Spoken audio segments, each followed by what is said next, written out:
Bhutan tour के दौरान मैं पुनाखा जोंग की ओर बढ़ा। भूटानी भाषा में जोंग का मतलब किला होता है। किले में जाने के लिए 500 रुपये या ngulltram का टिकट लेना पड़ता है। भारतीय करेंसी और भूटानी ngulltram की वैल्यू 1:1 के अनुपात में बराबर है। भूटान के सबसे पुराने, सबसे बड़े और सबसे शानदार किलेनुमा मठों में से एक पुनाखा जोंग में एक बहुत अहम पवित्र अवशेष रखा है, जिसके लिए तिब्बतियों के साथ कई लड़ाइयां लड़ी गई थीं।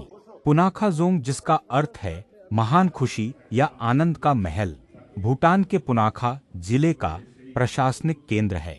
इस जोंग का निर्माण 1637-38 में नवांग नामग्याल ने करवाया था।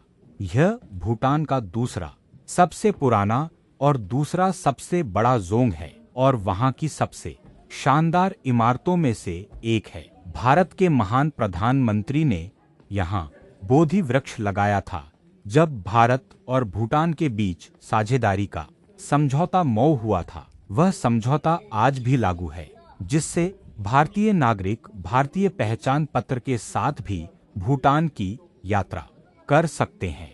पुनाखा जोंग के मुख्य कुएनरे प्रार्थना सभा कक्ष में जिन मुख्य देवताओं की पूजा की जाती है, उनमें बुद्ध शाक्यमुनि, जिन्हें ऐतिहासिक बुद्ध कहा जाता है, की सोने की परत चढ़ी विशाल मूर्तियां शामिल हैं।